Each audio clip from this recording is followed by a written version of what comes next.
În Statele Unite ale Americii a început o vânătoare de vrăjitoare împotriva tuturor celor care nu sunt creștini, care se declară atei sau agnostici, sau mă rog, pur și simplu nu sunt creștini, nu au convingeri creștine. Mai concret, Donald Krasnov Trump a ordonat ieri lui Marco Rubio și Departamentului de Stat pentru Afaceri Externe al Statelor Unite ale Americii să pornească o politică prin care angajații acestui departament să vâneze și să raporteze orice prejudecată anticreștină care își face prezența în rândurile angajaților. Oricine va fi dovedit că posedă o gândire sau un mod de viață care contravine credinței, convingerilor creștine, nu-și mai are asigurată liniștea de aici înainte, în administrația Trump. Angajaților lui Marco Rubio li se spune de aici înainte, printr-un ordin, ca să își părească, să-și raporteze și chiar să semnaleze în mod anonim pe cei colegi sau colege care au prejudecăți contra creștinismului și moralei creștine. Aici intră nu doar homosexualii sau persoanele transgender, ci și ateii, liber cugetătorii sau oamenii care și-au manifestat critica lor și adversitatea la adresa vreunei biserici creștine. Hai să vedem ce spun cei de la Politico, pentru că este un articol foarte, foarte interesant al celor de la Politico, de unii pe alții pentru prejudecăți anticreștine. Și aici îl vedem pe nenea ăsta care avea în frunte, ne aducem aminte, acum câteva săptămâni, o cruce făcută cu cenușă. Deci fățărnicie creștină pe față. Administrația Trump le-a ordonat angajaților Departamentului de Stat să raporteze orice situație în care colegii de muncă manifestă prejudecăți anticreștine ca parte a efortului său de a implementa un nou ordin executiv cu privire la sprijinirea angajaților de credință creștină care lucrează în guvernul federal. Interesant, nu?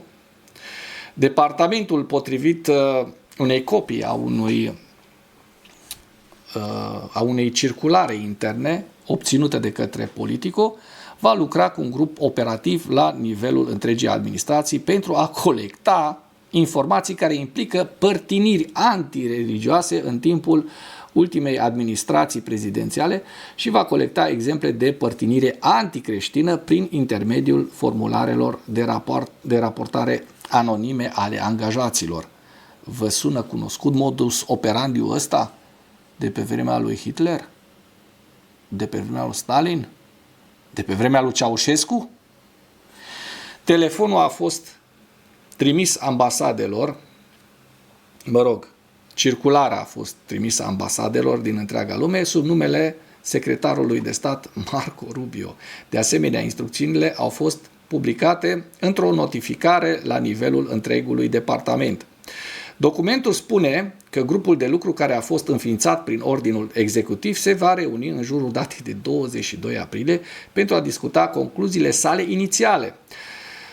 Circulara îi încurajează pe angajații Departamentului de Stat să se raporteze unul pe celălalt printr-un formular de bacșiș care poate fi anonim, adică tips, de pont. Printr-un formular de pont s-ar numi, nu de bacșiș. Rapoartele ar trebui să fie cât mai detaliate posibil, incluzând numele, datele, locațiile, de exemplu, oficiul poștal sau intern în care a avut loc incidentul, se arată în circulară.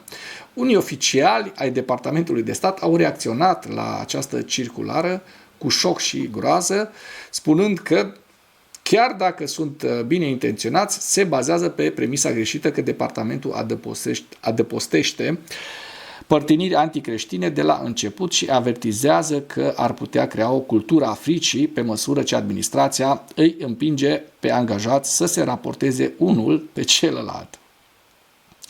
Este foarte asemănător cu povestea slujitoarei, dacă vă aduceți aminte filmul acela, serialul acela, a spus un oficial al Departamentului de Stat, căruia i s-a acordat anonimatul, deoarece individul nu avea voie să vorbească deschis despre afacerile departamentului intern. Instrucțiunile departamentului spun că exemple de părtinire anticreștină vor fi colectate pentru a îndeplini cerințele ordinului executiv, dar că de asemenea departamentul va colecta exemple de părtinire antireligioasă de toate formele pentru scopurile sale interne. Deși departamentul se concentrează pe părtinirea anticreștină, țintirea oricui pentru convingerile sale religioase este discriminatorie și contravine Constituției și diferitelor legi federale, se arată în anunț. Un purtător de cuvânt al Departamentului de Stat nu a răspuns imediat unei solicitări de comentarii.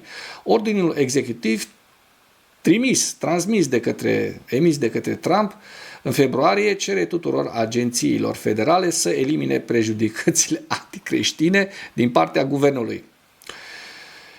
Interfaith Alliance, un ONG de stânga pentru libertate religioasă, a condamnat la acea vreme ordinul executiv, argumentând că acest efort poate părea să abordeze anumite forme de stigmatizare împotriva creștinilor, în special împotriva catolicilor.